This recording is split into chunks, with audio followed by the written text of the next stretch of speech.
Welcome back. Meenakshi Natarajan ఈ పేరు టీపీసీసీలో వినగానే ఎక్కడ వారు అక్కడే సెట్ అవుతారన్న టాక్ వినిపించింది. తెలంగాణ కాంగ్రెస్ ఇన్ఛార్జిగా ఏఐసీసీ నియమించగానే అందులో high expectations. Madam simple living, powerful అన్నారంతా. టోటల్ అండర్ కంట్రోల్ అనుకున్నారు. ఎంతటి వారినైనా పార్టీలలో ఉండేలా సెట్ చేస్తారన్న టాక్ నడిచింది. కానీ ఇప్పుడు జరుగుతున్నదేంటి? పార్టీలో నిజంగానే పనితీరు మారిందా? సమస్యలున్న చోట సెట్ రైట్ ఎందుకు చేయట్లేదు? గాంధీ భవన్కు అయారం గయారం అన్నట్లుగా సీన్ మారిందా? పార్టీ పదవుల దగ్గర నుంచి పంచాయతీ రిజల్ట్ దాకా చూస్తే మేడం పనితీరు మార్చుకోవాల్సిన టైం వచ్చిందా? గాంధీ భవన్లో జరుగుతున్న చర్చ ఏంటి?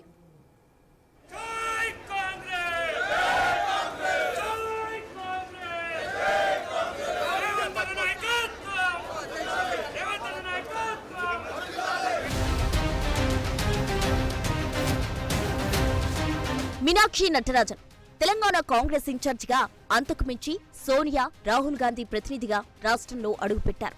వస్తూనే తన మార్కు చూపించారు. Game play మార్చేస్తానన్నారు.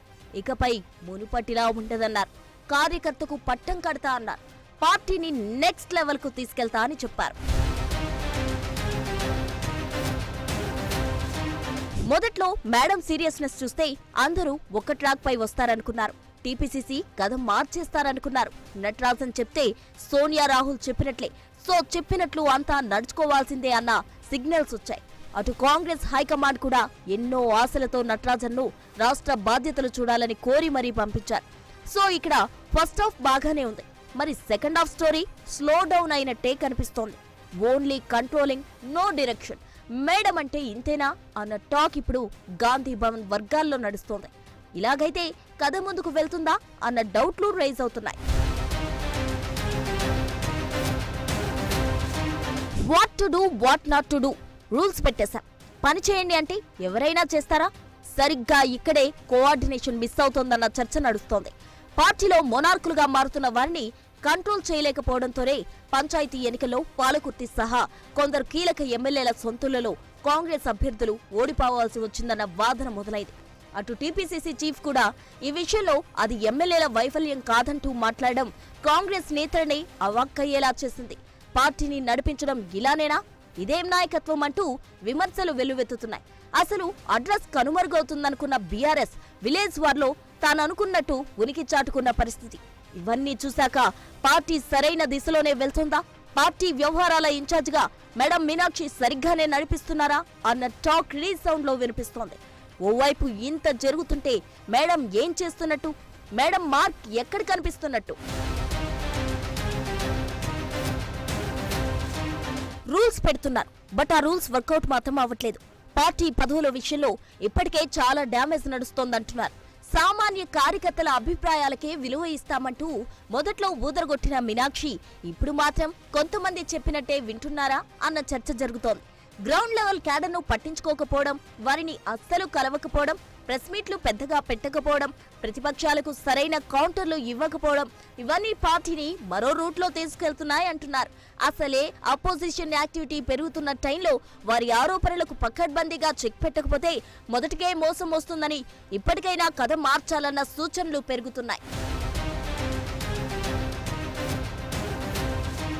మీనాక్షి నటరాజన్ రాష్ట్ర కాంగ్రెస్ వ్యవహారాల ఇన్ఛార్జిగా బాధ్యతలు చేపట్టాక ఏం జరిగింది, ఏం జరుగుతోంది, ఏం జరిగి ఉండకుండా ఉంటే బాగుండేది, ఎక్కడ ట్రాక్ మిస్ అవుతోంది అన్న విషయాలు ఓసారి చూద్దాం.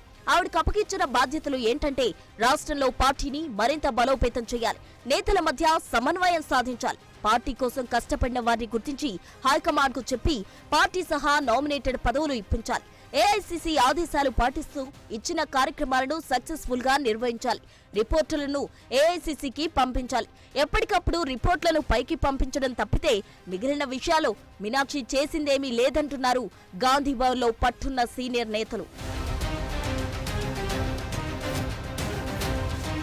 మీనాక్షి నటరాజన్ రాంగ్ స్టెప్స్ ఎలా ఉన్నాయో ఓసారి డీకోడ్ చేద్దాం. 2023 అసెంబ్లీ ఎన్నికల కంటే ముందు పార్టీలోకి వచ్చిన వారిని వెంటనే పదవులు ఉండవని, 5 ఏళ్లు కష్టపడాలని అన్నారు. కానీ ఎమ్మెల్యే కోట ఎమ్మెల్సీగా విజయశాంతికి అవకాశం ఇచ్చారు. 2018 ఎన్నికల తర్వాత విజయశాంతి బీజేపీకి వెళ్లారు. 2023 అసెంబ్లీ ఎన్నికలకు ముందు కాంగ్రెస్ లో చేరారు. ఆ లెక్కన చూస్తే మీనాక్షి పెట్టిన రూల్ ప్రకారం విజయశాంతికి ఛాన్స్ దక్కకూడదు, కానీ జరిగిపోయింది.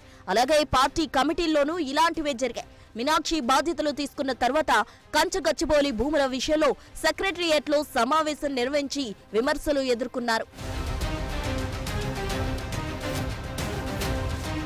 ఇక రీసెంట్ గా జిల్లా అధ్యక్షుడి నియామకంలో జరిగిందేంటో చూద్దాం. డీసీసీ పదవుల విషయంలో గందరగోళం ఉండొద్దని మీనాక్షి మొదట ఓ స్టేట్మెంట్ ఇచ్చారు. డీసీసీల ఎంపిక ఏఐసీసీ అబ్జర్వర్లు చూసుకుంటారు.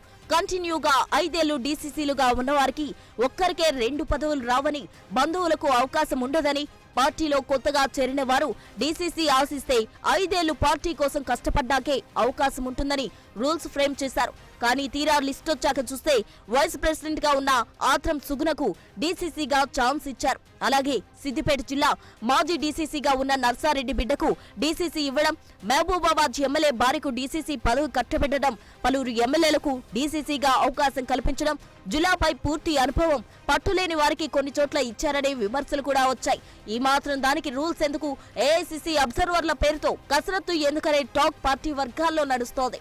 హైదరాబాద్ నియోజకవర్గ పరిధిలో ఉండని వ్యక్తికి హైదరాబాద్ డీసీసీ అప్పగించడం పైన లోకల్ లీడర్లు బగ్గుమన్నారు. మరో కీలకమైన విషయం, మేడం బాధ్యతలు చేపట్టి దాదాపు 2 ఏళ్లవుతున్నా పార్టీని బలోపేతం చేసే కార్యక్రమాలేవి చేపట్టకపోవడం, అన్నింటికీ మించి సామాన్య కార్యకర్తలకు అందుబాటులో లేకపోవడం మీనాక్షి నటరాజన్పై విమర్శలు పెరిగేలా చేస్తున్నాయి. ప్రభుత్వం చేపడుతున్న కార్యక్రమాలు, తీసుకుంటున్న నిర్ణయాలను పార్టీ పరంగా జనంలోకి ఎలా తీసుకెళ్లాలన్న గైడెన్స్ కూడా ఇవ్వడం లేదు. ప్రభుత్వంపై ప్రతిపక్షాలు సోషల్ మీడియాలో దారుణంగా పోస్టులు పెడుతున్నా వాటికి కాంగ్రెస్ నుంచి స్ట్రాంగ్ గా కౌంటర్లు పడ్డం లేదు. ఈ విషయంలోనూ పార్టీ నేతలను నడిపించడంలో ఫెయిల్యూర్ టాక్ ను మీనాక్షి మూటగట్టుకుంటున్నారు.